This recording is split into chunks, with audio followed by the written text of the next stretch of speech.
Hello students, नमस्कार। प्रिय छात्रों, क्लास 10 में गणित का एक बहुत महत्वपूर्ण चैप्टर है जिसका नाम है बहुपद। इसमें हम आपको बहुत बेसिक से लेके स्टार्ट करेंगे। और ये इससे पहले भी मैंने बहुत दिनों पहले मैंने एक वीडियो बनाई थी। बच्चों की डिमांड थी कि इस पर फिर दोबारा वीडियो बनाई जाए, तो मैंने दोबारा फिर इस पे एक वीडियो बनाई है जिसमें बहुत बेसिक कंसेप्ट लेकर के मैंने इसमें स्टार्ट किया है।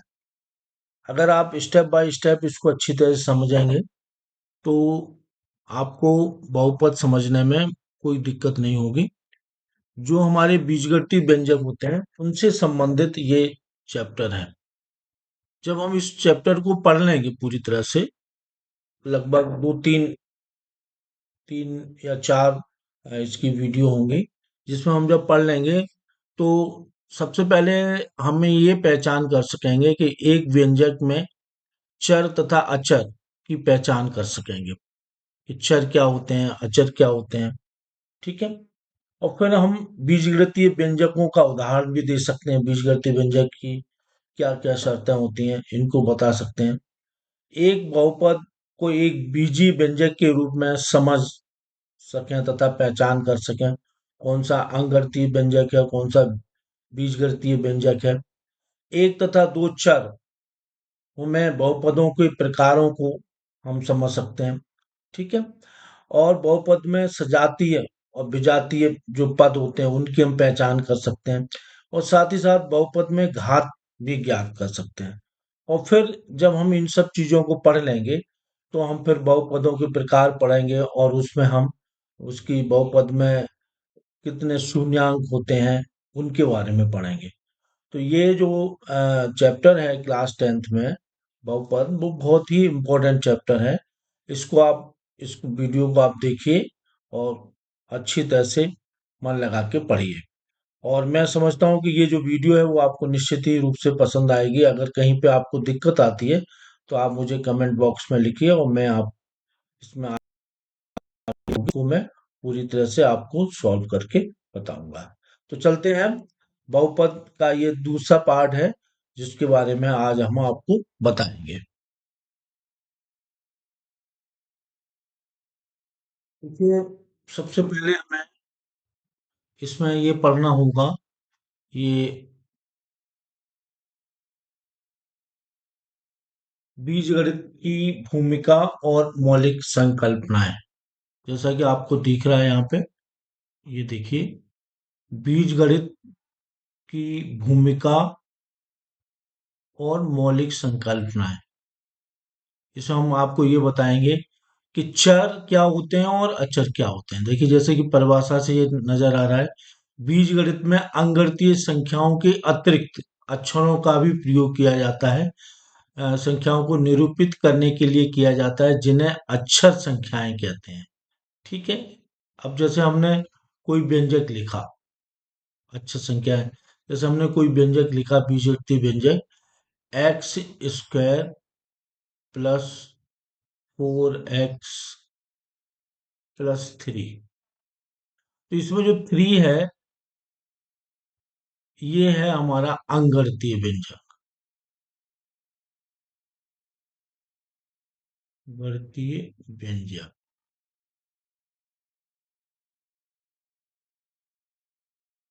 व्यंजक कहें या पद कहें। और इसमें ये है, ये हमारा बीजगणितीय पद है। ठीक है। तो इसमें दो तरह की राशियां होंगी। एक अचर, वह राशि जिसका मान निश्चित होता है। ठीक है। जैसे ये, इसमें ये जो राशि है ये अचर है।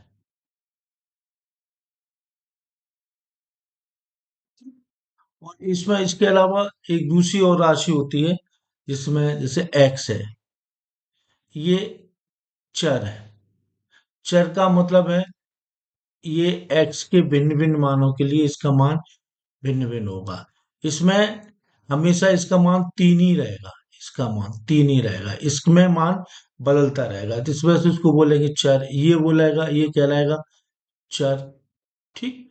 तो देखिए, चर वह अक्षर संख्या है, या अज्ञात राशि है जिसके विभिन्न मान हो सकते हैं और जिसका मान निश्चित नहीं होता है।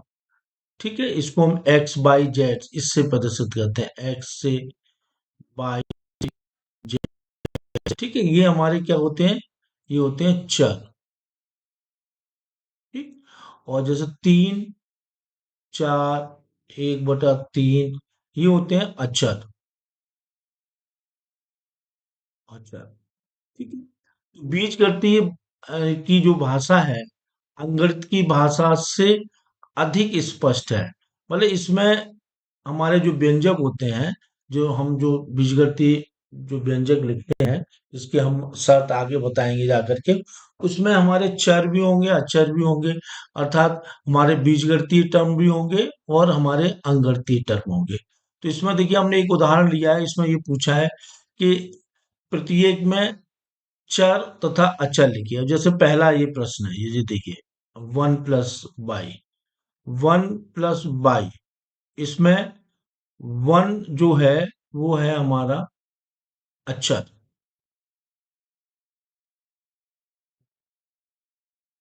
और y है वो है चर। ये पहला प्रश्न है। इसी तरह इसमें देखिए, इसमें 2/3x, दूसरे में देखिए 2/3x, ये है चर। ठीक, और इसमें ये यही चर होगा। ठीक है, ये पूरा पद है, लेकिन इसमें चर केवल x होगा और y होगा।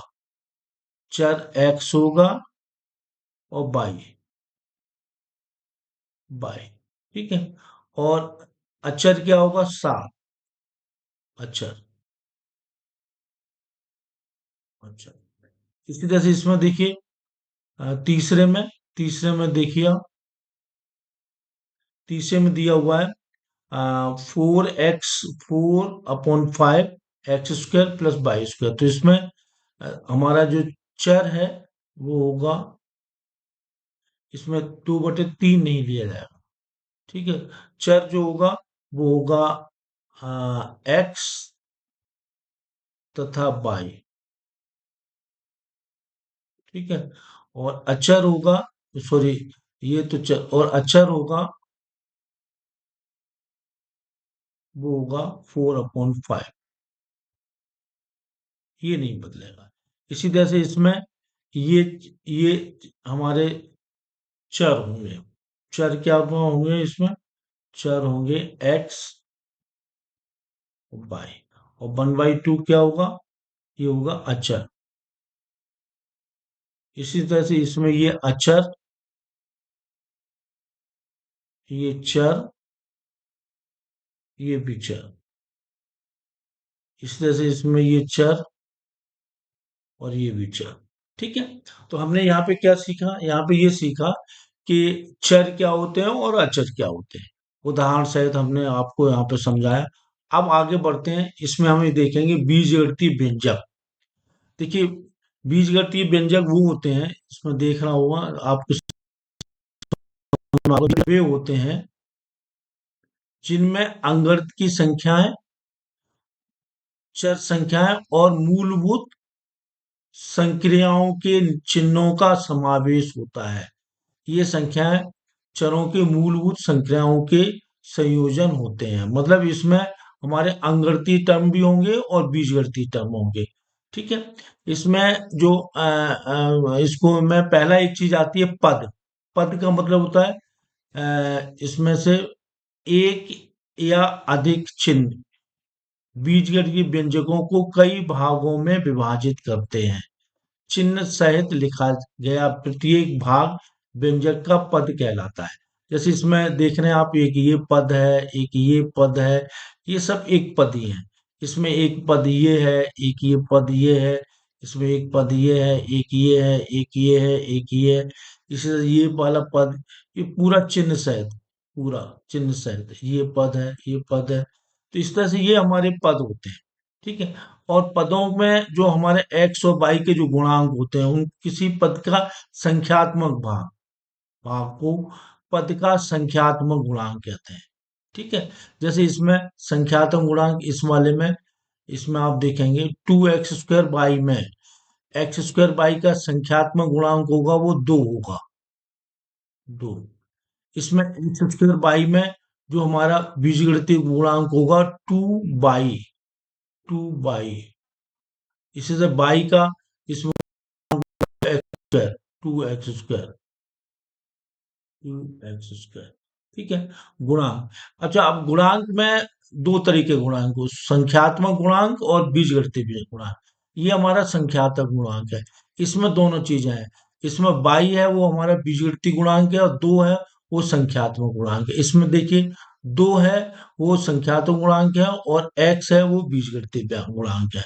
तो इस तरह से उदाहरण के लिए x² का संख्यात्मक गुणांक 1 होगा।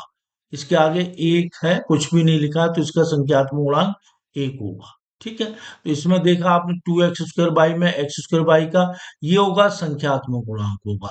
इसमें x² का जो गुणांक होगा वो 2 बाई होगा, जिसमें दो संख्यात्मक गुणांक होगा और बाई बीजगणितीय गुणांक होगा। ठीक है। इसमें बाई में का जो गुणांक हुआ है इसमें वो 2 बाई स्क्वायर है, तो 2 बाई स्क्वायर में 2 जो होगा वो अंगणितीय गुणांक होगा, और x² जो होगा वो संख्यात्मक गुणांक होगा। अब ये हमने पद समझ लिया और गुणांक समझ लिया। देखिए जिसमें प्रत्येक पद लिखिए, निम्नलिखित व्यंजकों में प्रत्येक पद लिखिए। अब जैसे हम एक ये है पहला पार्ट, इसमें ये दिया हुआ है 2 + ABC, ABC। तो इसमें एक पद है 2, और एक पद है हमारा ABC।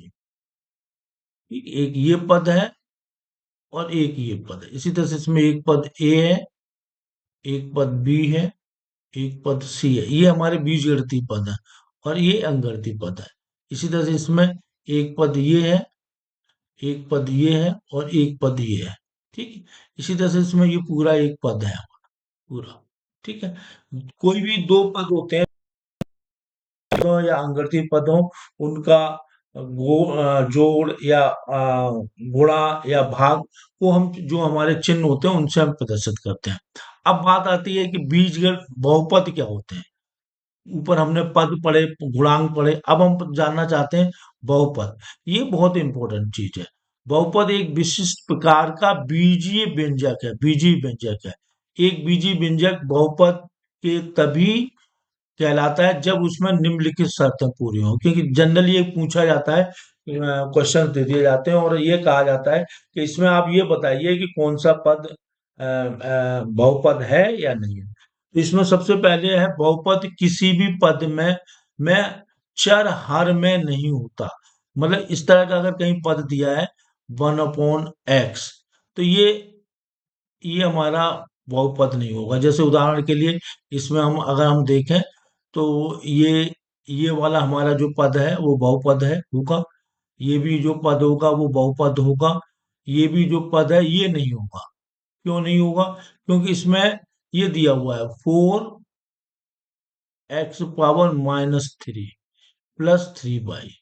तो जब हम सॉल्व करेंगे, इसको सिंप्लीफाई करेंगे, तो 4/x³ +3y। तो इस वजह से ये हमारा बहुपद नहीं होगा। ठीक है। दूसरा है बहुपद के प्रत्येक चर का घातांक ऋणात्मक पूर्णांक या पूर्ण संख्या होता है। मतलब जो भी हमारे घातांक हो वो ऋणात्मक ना हो, धनात्मक हो। देखिए, और दूसरा प्रत्येक पद का संख्यात्मक गुणांक वास्तविक संख्या हो। देखिए जैसे ये संख्या है, ये नहीं होगा, पूर्णांक होना चाहिए। ठीक है। संख्या कैसी होनी चाहिए? पूर्णांक होनी चाहिए। ये नहीं है, ये है, ये है। ठीक। और इसमें यहाँ पे आप √2 केवल 22 से बाहर है, ये भी हमारा व्यंजक है, बहुपद है। ये बहुपद है, ये बहुपद है, ये बहुपद है। ठीक है। तो इस तरह से जो शर्तें पूरी होती हैं वो उनको हम बहुपद कहते हैं। अब इसमें देखिए जो बहुपद है उनको हमने कैटेगरी करी की हुई है। एक पदी जिसमें केवल एक पद होगा, द्विपदी जिसमें केवल दो पद होंगे, त्रिपदी जिसमें केवल तीन पद होंगे। तो जैसे पहला ये दिया हुआ है, ये हमारा एक पदी है, ये वाला व्यंजक एक पदी है, एक पदी, सॉरी द्विपदी, ये द्विपदी है, द्विपदी, द्विपदी। और इसी तरह से ये है वो एक पदी है। ठीक है, एक पदी, एक पदी। ये जो व्यंजक है वो त्रिपदी है, ये त्रिपदी, त्रिपदी व्यंजक है। इसी तरह से ये एक दो तीन, ये भी त्रिपदी है। ये द्विपदी है, ये भी हमारा एक पदी, ये वाला एक पदी। तो यहां से आपने क्या पढ़ा, यहां से आपने ये पढ़ा कि एक पदी व्यंजक क्या होते हैं, और द्विपदी व्यंजक क्या होते हैं, और त्रिपदी व्यंजक क्या होते हैं। जिसमें केवल एक पद होता है वो एक पदी व्यंजक, जिसमें दो पद होते हैं वो द्विपदी व्यंजक, और जिसमें तीन पद होते हैं वो त्रिपदी व्यंजक कहलाते हैं।